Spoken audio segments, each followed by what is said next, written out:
कांग्रेस प्रत्याशी उदयलाल लालना की आज नामांकन रैली थी। नामांकन रैली के बाद जो जनसभा थी उसमें बड़ी संख्या में जिले भर और लोकसभा क्षेत्र से लोगों की उपस्थिति ने निश्चित तौर से कांग्रेस प्रत्याशी व कांग्रेस नेताओं की बातें खिला दी है। खचाखच भरे इस सभा हॉल के बाद कांग्रेस पूरी तरह से उत्साहित है, कांग्रेस के नेता उत्साहित हैं। इस रैली को संबोधित करते हुए कांग्रेस के राष्ट्रीय अध्यक्ष मल्लिकार्जुन खड़गे ने केंद्र सरकार पर जमकर निशाना साधा, मोदी और शाह पर जमकर निशाना साधा। उन्होंने कहा कि जो मोदी और शाह ने 10 साल पहले वादे किए थे वो अब तक पूरे नहीं हुए हैं। लोगों को झूठ के आधार पर गुमराह किया जा रहा है। साथ ही जो मोदी सरकार भ्रष्टाचार के खिलाफ लड़ाई लड़ने की बात करती थी, भ्रष्टाचारियों को खत्म करने की बात करती थी, आज कांग्रेस व कई पार्टियों के उन्हीं भ्रष्ट नेताओं को भाजपा ने अपने यहाँ शामिल कर लिया और अब उनकी दाग धोने का काम किया जा रहा है।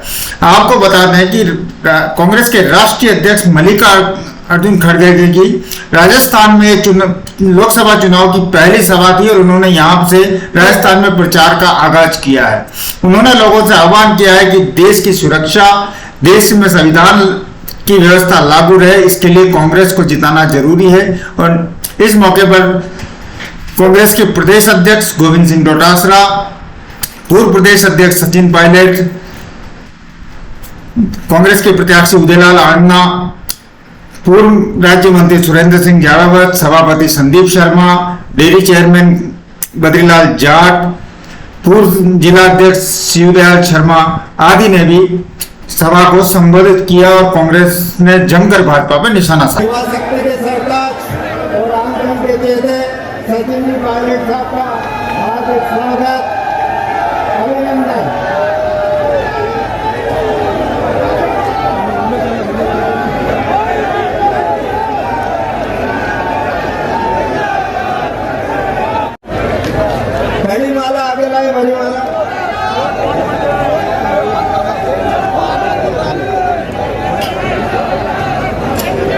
मैं अनुरोध करूंगा स्वागत उद्बोधन के लिए आपको और हमारे सबके कहते आदरणीय उदयलाल लालना साहब पधारे और स्वागत उद्बोधन है।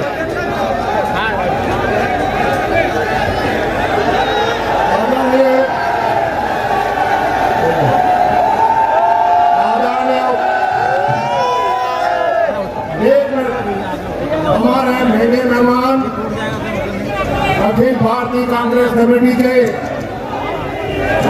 अध्यक्ष और इंडिया गठबंधन के संयोजक आदरणीय खड़गे साहब हमारे यहाँ है। अभी किसानों की समस्या बहुत बड़ी समस्या इसलिए है कि पूरे हिंदुस्तान में केवल मध्य प्रदेश के मंदसौर और नीमच में और राजस्थान के चित्तौड़ और प्रतापगढ़ में यह टीम पैदा होती है और हम दोनों प्रत्याशी इस मंच पर बैठे हुए हैं। दोनों प्रत्याशी इस समस्या के लिए बराबर जुटेंगे। जो कि अभी नीति जो बनती है उसमें इस क्षेत्र के सांसद भी प्रतिनिधि होते हैं। अगर प्रतिनिधि के रूप में आपने वहाँ भेजा तो फिर किसानों की समस्या हम दोनों भाई मजबूती के साथ लड़ेंगे, ये निवेदन करना चाहता हूँ। आप पहले है और अभी भी देंगे। दूसरी काफी समस्या है लेकिन इनसे लिए अभी समय कम में हमें राष्ट्रीय नेताओं को सुनना है। मैंने तो निर्णय कर लिया है कि 585 पंचायतें हैं, हर पंचायत मुख्यालय पर जाने का प्रयास कर रहा हूँ। तो अपनी बातें तो पंचायत मुख्यालय पर करता रहूंगा, लेकिन आप 11 बजे से यहाँ बैठे हुए हैं, ज्यादा लंबा बोलूंगा तो हमारे राष्ट्रीय नेताओं को सुनना बाकी रह जाएगा, इसलिए मैं ज्यादा बात नहीं कह रहा हूँ। लेकिन ये जरूर कहना चाहता हूँ कि निसंदेह समर्थन मूल्य में खरीद होनी चाहिए। आज सरसों का भाव 5600 रुपए है और बाजार में 4700 रुपए में सरसों बिक रही है। 1200 रुपए का नुकसान एक क्विंटल पर हो रहा है।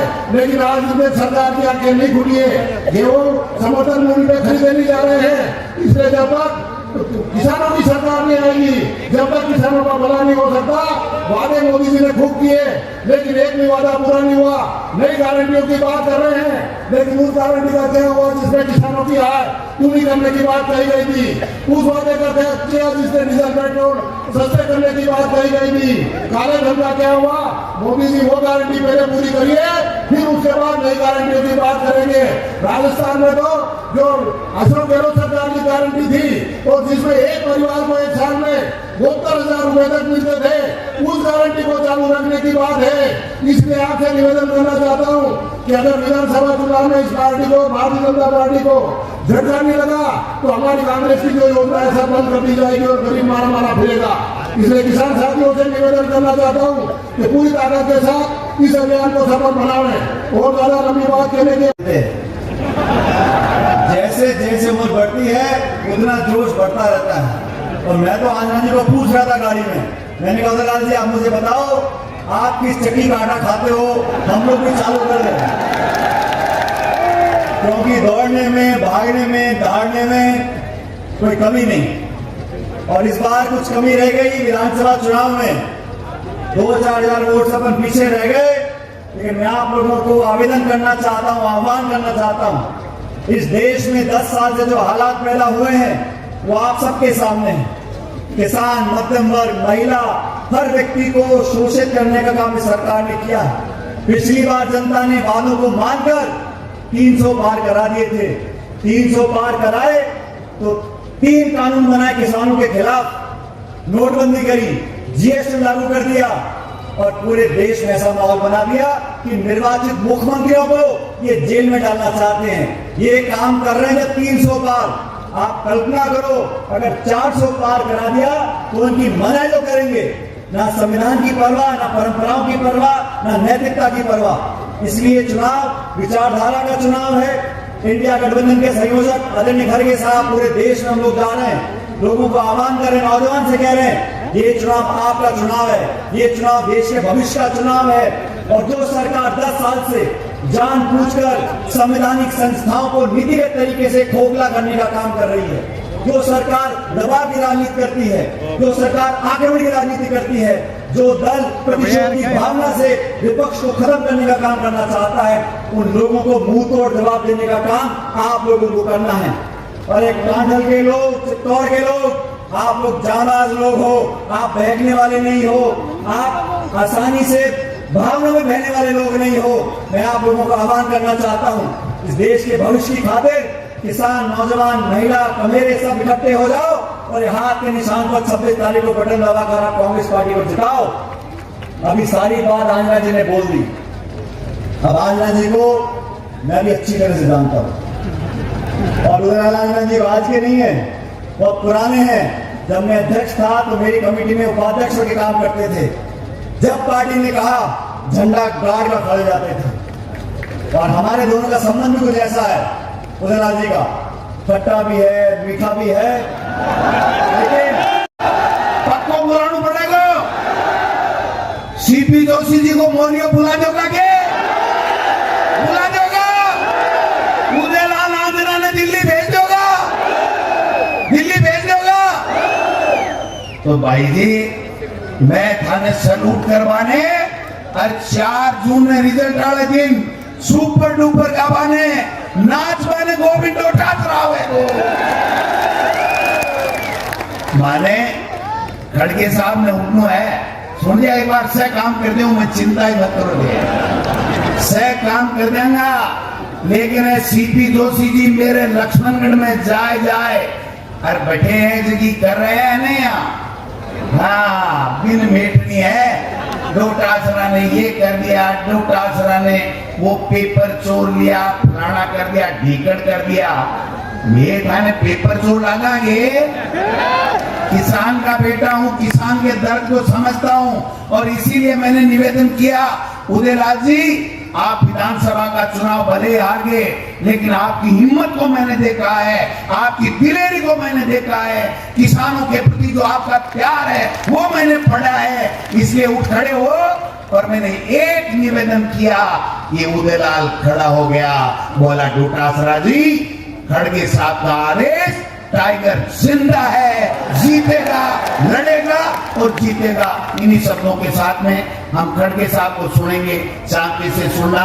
फिर लास्ट में पहले नहीं लास्ट में मैं आप गोविंद डोटासरा से प्यार करो, कांग्रेस से प्यार करो, छत्तीस कोमा से प्यार करो, और राहुल जी, सोनिया गांधी जी और प्रियंका जी के और खड़गे साहब के जी तरीके से मोदी जी की सरकार झूठा मुकदमा लगा रहा है। अगर आपको बदलो लेना है तो हाथ खड़े कर बता दो, उदयलाल आंजना जीतेगा, उदयलाल आंजना जीतेगा, और यहाँ चित्तौड़गढ़ में मोरिया बोलेगा।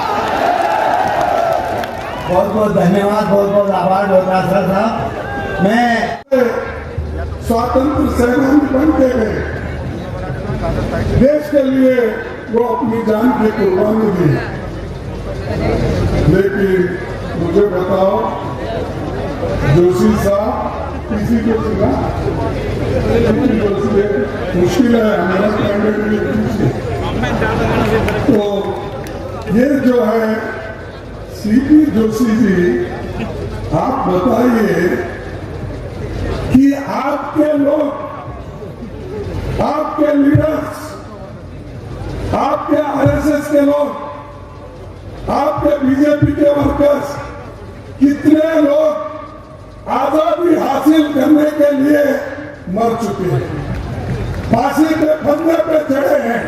हमको बताओ, हिसाब दो। हमारे लोग फांसी के फंदे पे चढ़े, मरे, जुलूस निकाले, लाठियां खाए, लाखों लोग अपना घर बार छोड़ के देश के आजादी के लिए लड़े, वो कांग्रेस पार्टी के लिए। तो तुम्हारे घर में कौन आगे आकर देश के लिए काम किया, वो बताओ। क्या मोदी जी? क्या शाह के घर में? क्योंकि शाह को प्रॉपर्टी पैदा भी नहीं हुआ था उस वक्त, इसलिए मैं उनके बारे में कुछ नहीं कहना चाहता। और मोदी जी की भी हालत वही है। लेकिन तुम्हारे पुरखे, तुम्हारे तो बाप दादा है बीजेपी में, आरएसएस में, उनकी हालत क्या थी? अरे तुम तो ब्रिटिशरों के साथ थे, जब गांधी जी लड़ रहे थे, तुम लोग खुशियां मना रहे थे, तुम लोग सरकारी नौकरियों में घुस रहे थे। इधर हमारे लोग, कांग्रेस के लोग लाठियां खा रहे थे। पंडित जवाहरलाल नेहरू जी हो, महात्मा गांधी जी, वल्लभ भाई पटेल, अब्दुल कलाम आजाद, ऐसे बहुत, सुभाष चंद्र बोस, सब ये कांग्रेस की बहुत बड़ी लंबी फेरी। तुम्हारे पास गिनो, अब हमने देश को जो आजादी दिलाई, उस कुर्सी पे आके आप बैठे हैं, और वो भी जो जवाहरलाल नेहरू जी और डॉक्टर बाबा साहब अम्बेडकर ने इस देश को जो लोकतंत्र का मंत्र दिया, संविधान दिया, उस संविधान और लोकतंत्र के वजह से ही आप इस देश में प्रधानमंत्री बने हैं। नौकरी पक्की कर रहे हैं, क्योंकि इसमें जो इंडस्ट्रीज है वहां पर इनको ट्रेनिंग दिया जाएगा, इनको पैसे दिए जाएंगे, और ये लोग काम करके ट्रेनिंग लेके आगे आएंगे, और हम किसानों का कर्ज माफ कर देंगे, और एमएसपी की गारंटी के लिए कानून बनाएंगे, और गरीब के लिए एक योजना हम जो सोचे हैं, जैसा जवाहरलाल नेहरू जी के जमाने में पंचवार्षिक योजनाएं होती थी, गरीबों को मदद करने के लिए, साइंस एंड टेक्नोलॉजी को मदद करने के लिए, जातीय जनगणना करके गरीबों को किस ढंग से लाभ दिलाना, ये काम हम करेंगे। और 1 लाख रुपए हर साल हर गरीब परिवार के महिला मुखिया को हम देंगे 1 लाख। क्या आपके मीटिंग में महिला कम है पुरुष ज्यादा है क्या?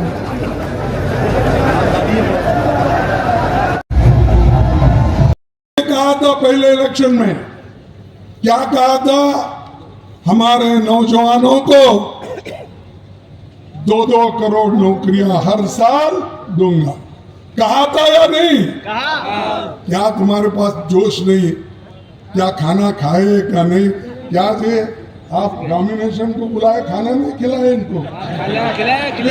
आवाज नहीं आ रही।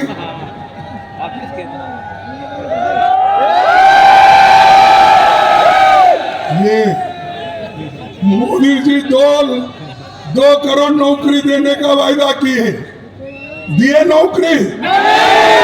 नहीं दिए। तो वो झूठे हैं कि आप लेकर मेरे को ऐसा बोल रहे हैं? आप झूठे हैं। कौन झूठे? मोदी झूठे। ठीक है, 15 लाख रुपए काला धन है देश के बाहर रखे कांग्रेस वाले, देश का धन लूट के लेके गए। मैं आपके जेब में 15 लाख डालूंगा, ये कहा कि नहीं? फिर दिया?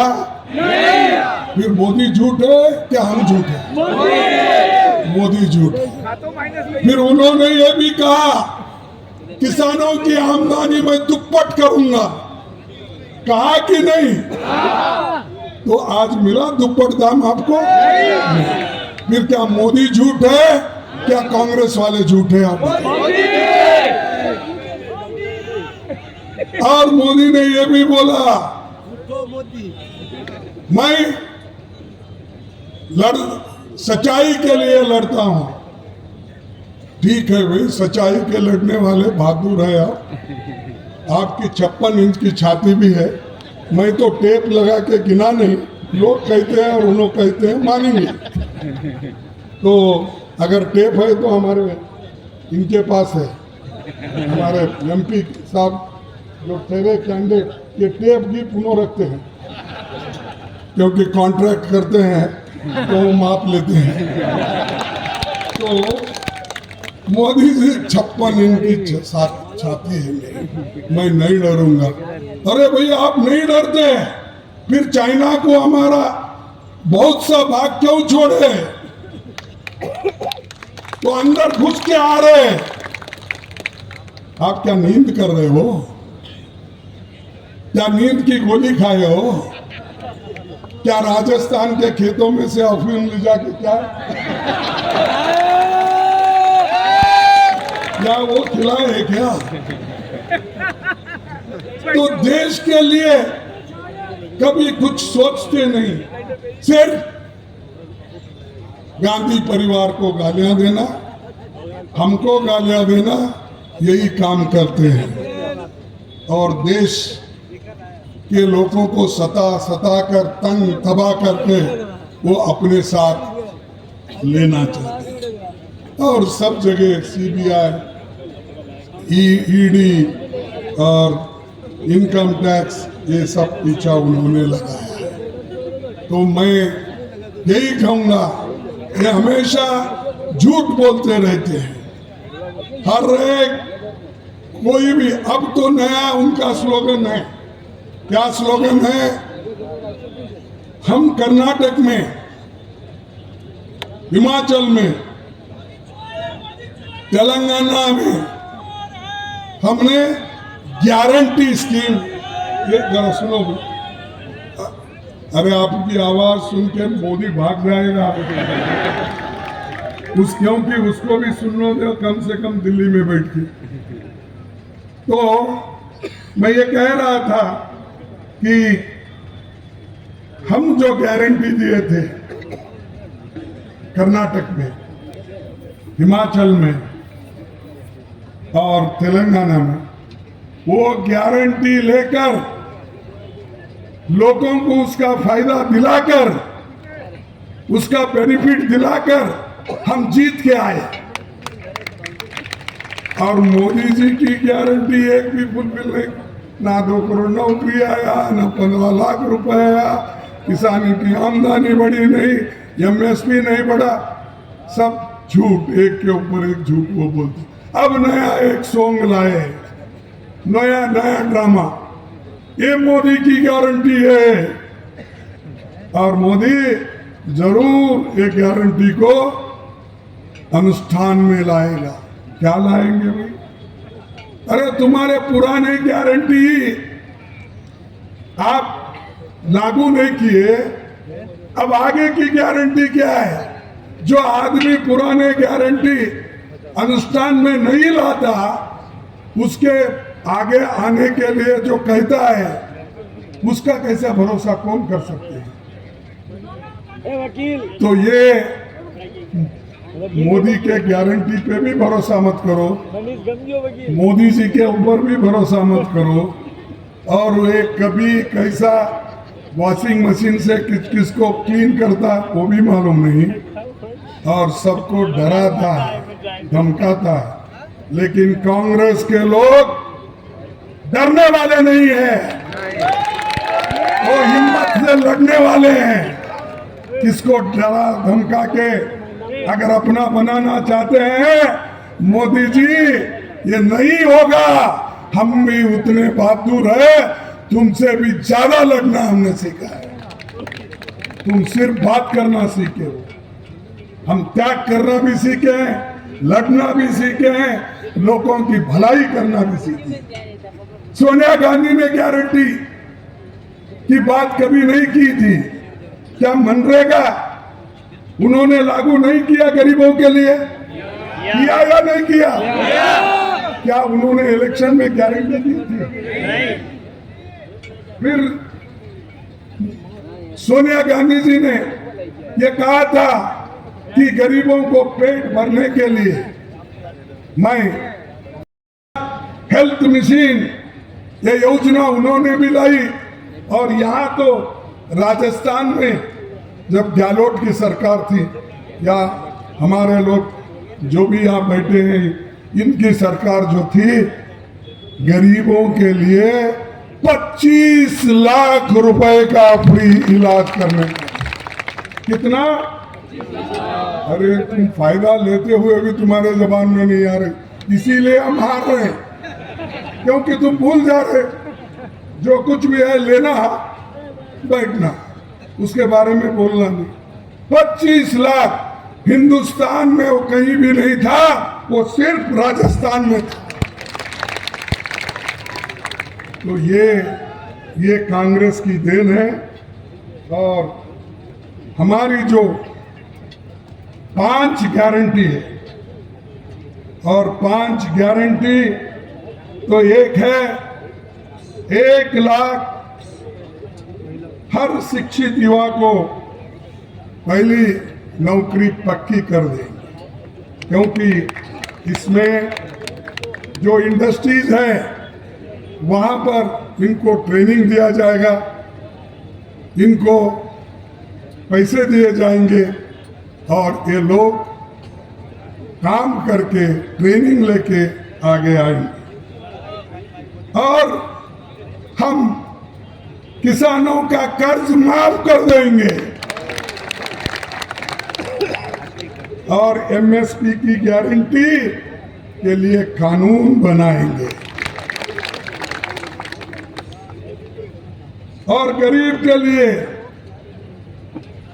एक योजना हम जो सोचे हैं, जैसा जवाहरलाल नेहरू जी के जमाने में पंचवार्षिक योजनाएं होती थी गरीबों को मदद करने के लिए, साइंस एंड टेक्नोलॉजी को मदद करने के लिए, युवाओं को नौकरी देने के लिए, वैसा ही हम कास्ट सेंसस, जातीय जनगणना करके गरीबों को किस ढंग से लाभ दिलाना, ये काम हम करेंगे।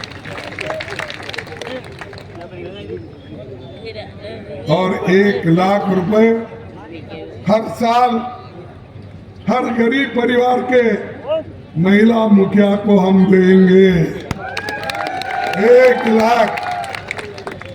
क्या आपके मीटिंग में महिला कम है, पुरुष ज्यादा है क्या? तो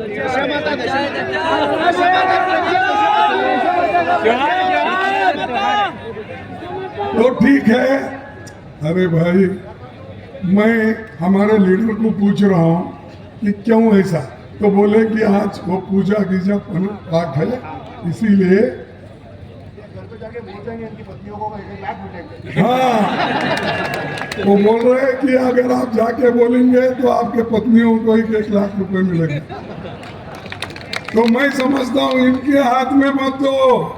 हमने जो योजना बनाई, सोनिया गांधी जी ने जो योजना बनाई, वो महिला घर में जो महिला प्रमुख रही थी उसके हाथ में जाएंगे।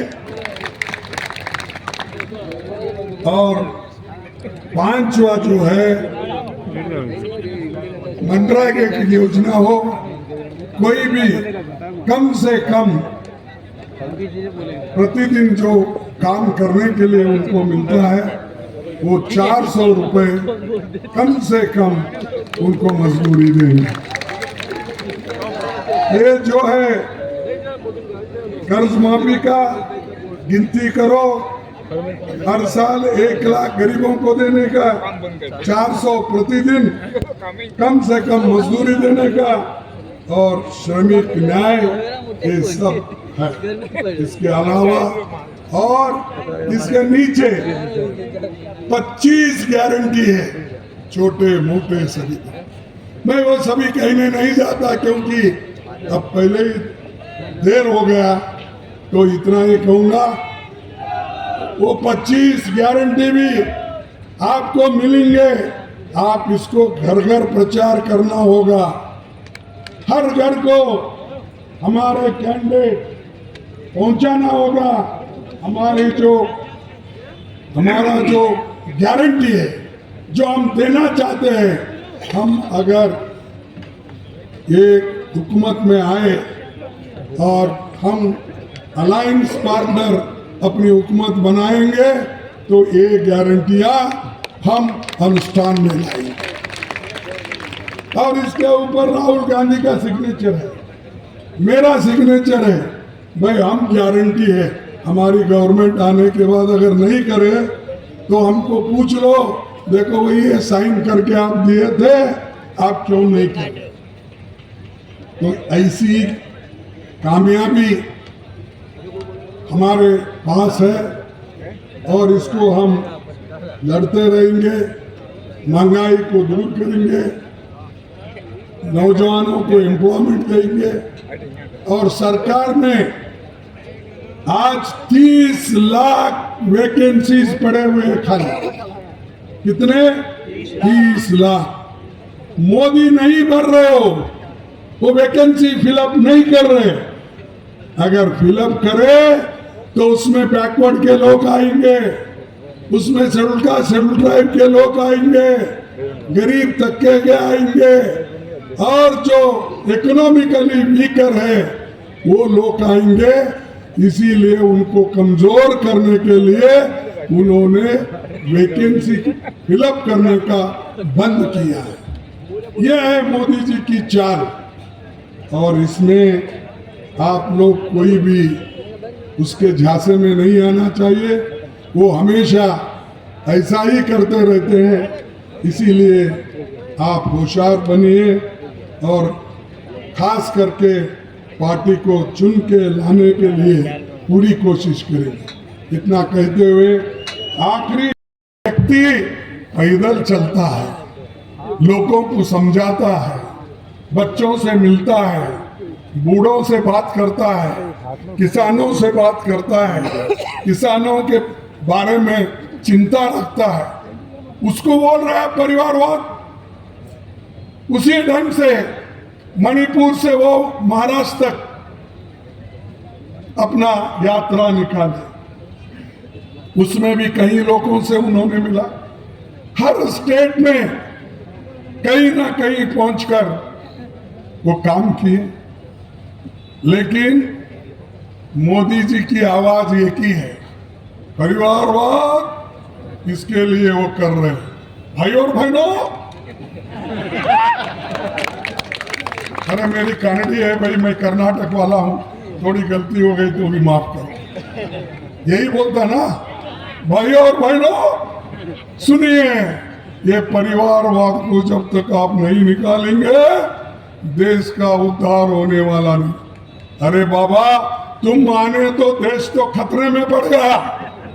जैसा कि डोटा साहब ने बताया, चाइना से लेकर बाकी बातें बताई, हमारे पायलट साहब ने बताया, और हमारे उदय सिंह जी ने बताया। उदय लाल भाई कभी सिंह भी बन जाऊंगे। अरे ये तो नाम बदल है भाई, इंसान पैदा होते ही नाम लेके नहीं आता, पैदा होने का उसका नामकरण करते हैं। खैर कुछ भी हो, मेरा कहना यही है कि मोदी सबको डरा रहे और उनके वो हमेशा भ्रष्टाचार को मैं निकाल दूंगा, भ्रष्टाचारियों को खत्म कर दूंगा। अरे भाई, बहुत से कांग्रेस पार्टी के लोग जिनके ऊपर धब्बा लगा था, आपने धब्बा लगाकर बोला कि ये लोग भ्रष्ट है। टीएमसी के लोगों को कहा ये भ्रष्ट है, आपके लोगों को कहा ये भ्रष्ट है, एनसीपी के लोगों को कहा ये भ्रष्ट है, लेकिन सब भ्रष्टों को उन्होंने लिया। जो भ्रष्टाचार बोलता है 25 लोग लीडरों को उन्होंने लिया, उसमें से 2 लोगों की तो पूरा उनका जो उनके ऊपर एलिगेशंस थे वो खत्म किया। 23 की कार्रवाई चल रही, वो भी खत्म होने में है। भ्रष्टाचारी को लेकर आप हुकूमत करते हो और दूसरों को भ्रष्टाचार बोलते हो। ये शाह के पास एक बहुत बड़ी मशीन है, वो वॉशिंग मशीन बहुत बड़ी है। सब लोग छोटे छोटे खरीदते क्योंकि हमारा परिवार छोटा है, इसीलिए हम छोटे छोटे धोती कपड़े। उनके पास बड़ा वॉशिंग मशीन है क्योंकि खुद कपड़ों के साथ आदमी भी अंदर जाना, तो उसने उस वॉशिंग मशीन में डाल डाल के एक एक को क्लीन करके बाहर ला, और सब आप टिकट भी ले लिए। अरे भाई, जब तक हमारे पास थे वो भ्रष्ट थे, तुम्हारे पास आने के बाद 1 महीने में क्लीन हो गए। ऐसे मोदी जी का स्वभाव है, ये नकली है, ये झूठ है, और झूठे आदमी को आप कभी भी पालना नहीं। अगर आप बोलेंगे भाई ये विष है, अगर मैं कहूंगा, आप बोलेंगे नहीं जरा चाट के देखेंगे क्या है, क्या होगा, क्या होगा भाई? अगर विष को अगर आप चाट के देखेंगे तो क्या होगा? आदमी भी मर जाएगा। तो वैसा मत करो। फिर से एक बार मैं जोशी को चाट के देखता हूं, बोले तो तुम खत्म। इस बार भी देखेंगे, क्योंकि ये सब झूठे हैं और मोदी जी खुद झूठों के सरदार हैं। नहीं, वही व्यक्तिगत में टीका नहीं कर रहा हूं, अनुभव से कर। मेरे को भी 53 साल हो गए, मैं उनसे पहले आया हूं। 53 साल में मैं एक ही चुनाव हारा, वो 19 का। नहीं तो मैं 52 साल तक, 51 साल तक हमेशा एक भी इलेक्शन नहीं हारा, जीतते आया, और वो भी हैंड सिंबल पे। गाय बछड़ा था मेरा पहला, उसके बाद में हैंड सिंबल। एक ही पार्टी, एक ही सिंबल। आज तक मैं जिंदा हूं, किसी से डरता नहीं, डरने का सवाल नहीं, क्योंकि ये झूठे लोगों को अगर मैं डरते जाऊं तो देश कैसा बचेगा? मोदी जी की बहुत से मैं जब सुनता हूं टीवी में, वो हमारे नौजवान भी भूल गए हैं पहले हमारी स्थिति क्या थी। अरे भाई, जिस देश में सुई नहीं बनती थी, उस देश में जवाहरलाल नेहरू और इंदिरा गांधी ने रैकेट बनाने का काम किया, आकाश में भेजने का। और इन्हें पहाड़ खोद के चूहा भी नहीं निकलता, लेकिन तारीफ बहुत होती है। और चंद लोग मोदी मोदी बोलते।